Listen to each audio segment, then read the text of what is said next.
Okay, good morning, folks, and welcome to Swing Trading Today. This is Bob Desmond, and let's get to a major concern that I have with regard to this market and what I think is really driving this sell-off. I went over this last night in great detail with members on Market Wrap. It's posted in the members area. Members, if you haven't watched it yet, it's a must-watch. Please check it out. I went over pretty much the entire market, many of the sectors, and the banks I'm very concerned about, not only here in the United States, but more importantly, over in Europe, because the share price of Deutsche Bank is just absolutely getting clubbed over the head. Now, many of you out there are saying, what does Deutsche Bank have to do with the price of a can of corn here in the United States? What it has to do with is the fact that there is something called counterparty risk. You can go back, type in counterparty risk, filter it out for 2007, 2008, any type of video commentary back then, and all you heard about was counterparty risk. In short, if you see Deutsche Bank, the largest bank in Germany, probably the largest bank in the EU, trade down into the single digits, you're going to hear all about who's got counterparty risk to Deutsche Bank out of fear that this bank may go under. Because this week, this is a monthly chart, this week we broke down below the lows of not the financial crisis. We did that a long time ago. We did that back here in January of 2016. Last week we broke down below the lows of September 2016. Now, why is it significant? Well, it's significant by way of the fact that we had Mario Draghi come out just the other day. And what did he say?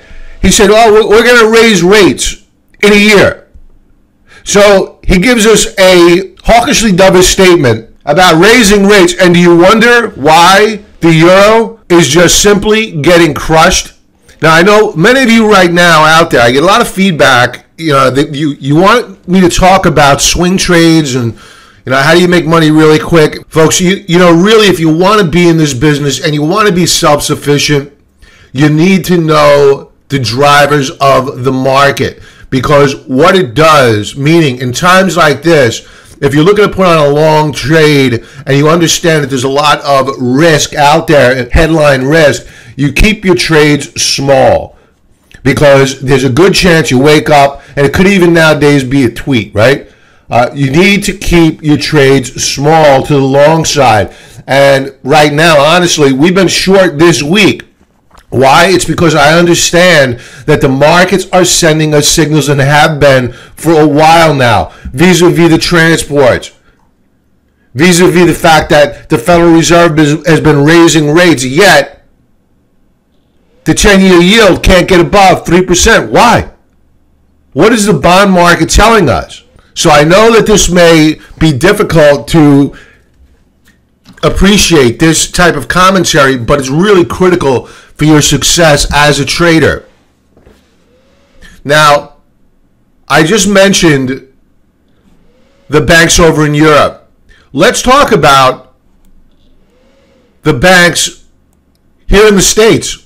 Funny story, last night, as I'm finding this symbol, last night I tried to do my I did do my first Facebook Live session in our Facebook discussion group. If you're not a member of the discussion group, click that link. If you're watching this on YouTube or on the blog, click that link and just send an invite to join the group, and you'll get involved. Because I plan on doing more with the discussion group, adding more value, and probably doing some live sessions on both Facebook Live and on YouTube. So make sure you subscribe to the YouTube channel and to my Facebook discussion group. Anyway, what I wanted to talk about was the fact that I completely screwed up the screen sharing on Facebook Live and made a fool of myself. Go to the Facebook discussion group and you'll see how I did that. And I kept it up there for laughs. What the heck? All right, let's get to, I definitely will retry it. Let's get to the XLF here in the States. Now, while the S&P 500 has attempted to rally back to take out the year's highs. What did we do here? We have a double top on the banks. We're making lower highs, and we are threatening to take out the year's lows right now. What is wrong with this market? What is the market sending us in terms of signals about the health of the economy? As go the transports, as go the financials, as go the Russell 2000, so goes the market. So beware the banks, folks. Let's get to the pre-market activity. And here's a clip that I played about the NASDAQ and these dead cat bounces that you're going to see over the course of the next several days and weeks. And I want you to be aware about them. And here's that clip from swing trading today, Monday, I believe it was the 26th. Here we go. Let's get to the NASDAQ futures. Again, 4-hour chart, not looking good here. We are down only a quarter of a point. We just went positive. But I don't like this. When you have a series of lower highs and lower lows, and then you get this dead cat bounce off of this third standard deviation Bollinger Band, more than likely, this is going to fail. This is an ascending wedge formation, not my favorite formation. This is a continuation breakdown pattern, not loving it. I think that despite the fact that we just went positive on the NASDAQ, it's not going to hold, and in all probability, we are going to fade. All right, so I warned, I know this is a different colored chart. Let me know if you like the white background better. I did increase the size of the font. A couple of you told me, do me a favor, increase the size of the font. I completely agreed. It's far easier on the eyes, better for the viewer. Let me know if you like the white background, or also just go back to the black background. And this is still Thinkorswim. All right, so on the 26th, I was talking about the ascending wedge formation. Yesterday, we did break down, but the news cycle being what it is, we got the tweet out of Washington, President Trump salvaged the early morning sell-off. This is the pre-market, and we rallied back. And it was on this rally that we shorted the market yesterday. We shorted the semis. We shorted an individual name. I won't go into it now because it is an open position. And we are profitable on those trades. We also shorted earlier in the week the S&P 500. So we've been short of this market. We are now profitable on the week. We did lighten up on long positions that were not working. And if this market continues to weaken, as I expected it will, we will really get small with this market in terms of the long side. So as it stands right now, in the pre-market, we have the NASDAQ futures up slightly. We are off the lows of the session. Let's take a look at the Dow futures. The Dow futures are up a penny, holding on to support. Right. So here's a line I drew several weeks ago. And it's just funny how when you put your trend lines up and you just leave them there, how they come back, and what was resistance, I probably put it up there as a resistance level. It is pulled back, done a complete 360, and is now acting as support. This is the value of using charts. Stop listening to the talking heads on CNBC. You will go broke. Because I guarantee yesterday morning, you had a couple of them on there. I don't even watch them anymore. You had a couple of them on there saying the trade wars are over. Buy stocks. They're cheap. Earnings are coming up. They're going to be phenomenal. These are the things that they say. And sure enough, stocks rallied and they got sold into. If you bought on rumor, if you bought on the news out of CNBC, you'd be sitting with a big fat loss rather than trading on your own, using your own strategy, using my strategy, and selling strength, using the charts. Here we have the S&P futures. Here again is that it wasn't just the NASDAQ, it's the S&P 500 too, where you're getting these oversold conditions, these ascending wedge formations, and they look kind of good when they're occurring until you realize after an amount of time of trading that all it is a trap. It's an oversold counter trend rally, And sure enough, that rally is doomed to fail. And yesterday it failed and failed hard. So what was a lower band of support is now going to act as an upper band of resistance, as it did yesterday when we rallied back, sold off, and sold off really hard. And in all probability, we're up this morning. In all probability, we are going to fade again today. So be careful. Let's look at the U.S. dollar, because I think the dollar is going to come under some pressure as traders realize that the Federal Reserve cannot raise rates anymore here in the States. They cannot. You have midterm elections coming up. The stock market is going into really a free fall. If you see the banks break down to new yearly lows, trust me, you're going to see program selling like you haven't seen in years on this market. So we're seeing topping action here on the dollar. Were it not for that tweet from President Trump yesterday, and I love the guy, but he's a disruptor. There's no doubt about it. I put my nickel down betting that we weren't going to rally past this resistance level, and I got proven wrong simply by headline risk. Right? It's all good. You have to understand why the dollar continued higher, and that it probably wouldn't last. We are now rolling over a bit. We have topping tails. We've stalled out. We're now putting in a lower bar here on this 4-hour chart than the prior bar, which is good. It may not last. Maybe we'll take off and move higher. But I think that we're going to probably see some pressure as the markets realize that the Federal Reserve cannot raise rates. So we have a double top on RSI, and we are breaking down to a lower low. What do I want to buy? What have I been pounding the table on that people are really overlooking big time? And I know the chart is about as ugly gets. Gold, folks. Man, this chart is ugly, but I'm telling you, once people realize that the Federal Reserve is done and the dollar comes under pressure, you're going to see gold rip. We're down $3.40 with the yearly lows right now. And I know you're saying, Jesus Christ, what's this guy talking about? This is the long game, meaning I'm not looking out 2 weeks, 3 weeks as a standard swing trade. I'm looking out 6 months to 3 years. And you have your RSI here on this 4-hour chart telling you a story. It's only if you're willing to listen that you will profit from it. And that story is this.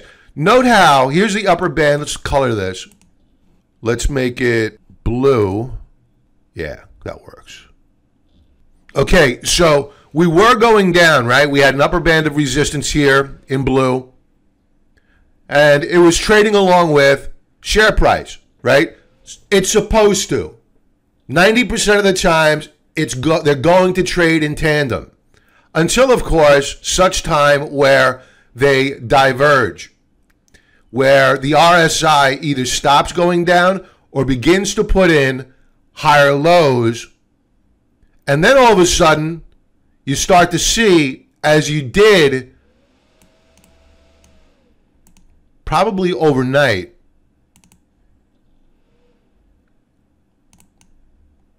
note how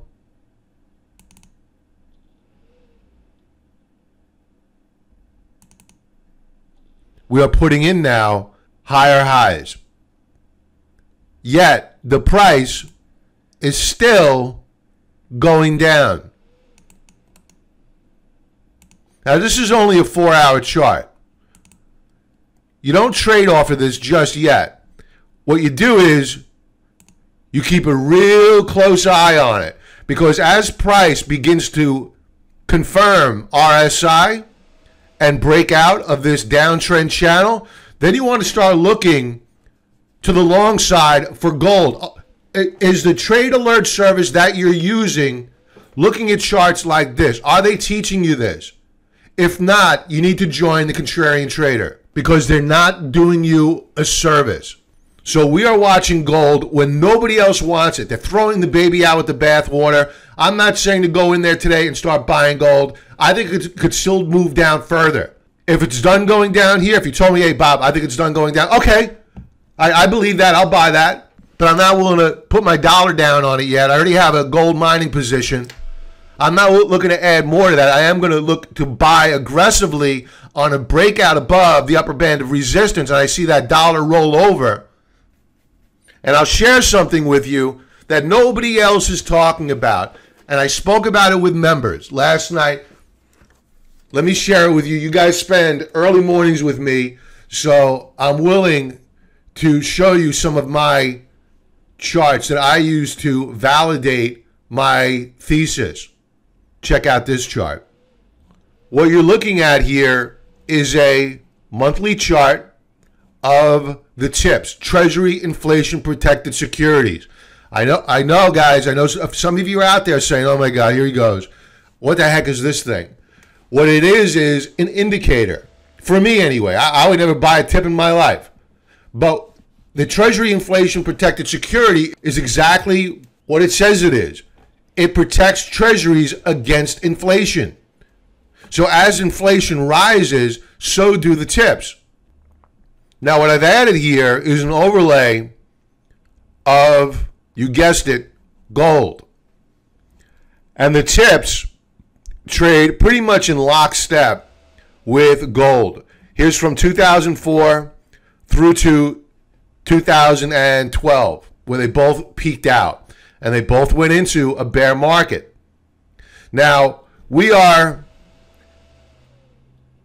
20 cents away from taking out the highs of September of 2017 on the TIPS, a multi-year breakout, because the prior high above that level, you got to go back all the way to December of 2012.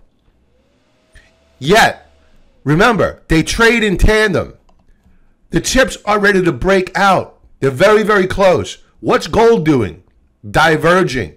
Now, we know there's inflation in the economy. What's keeping gold down? The rising U.S. dollar. What's going to put the dollar down?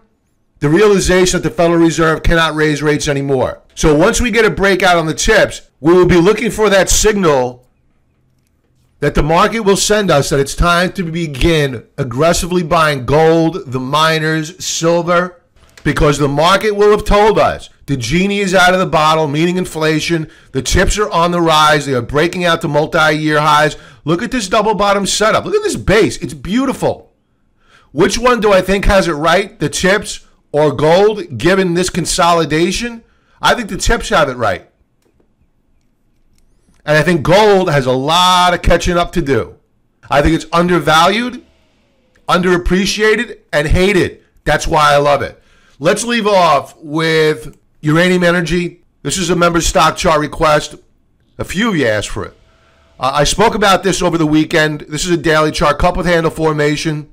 We broke out on the 21st. We're now pulling back, retesting. We may be buyers very soon on UEC. I'm loving the setup here. Volume yesterday was a bit light. No breakout yet on RSI. I don't like the fact that we rallied off of support yesterday. We flashed a topping tail. We may pull back and retest yet again. I may add on that pullback. So members, more to come on UEC, gold, and everything else about the market. If you're not currently a member, sign up for the 14-day free trial offer. Even if you're not ready, that's fine. Especially if this is the first time you're watching me, I don't want you signing up. Don't sign up. Just watch my videos, sign up for our discussion group, get a feel for me. If you like me, fine, sign up. If you don't like me, you know what? We'll part as friends. That's it, folks. Let me get this out to you. Everybody have a profitable trading day. Be well.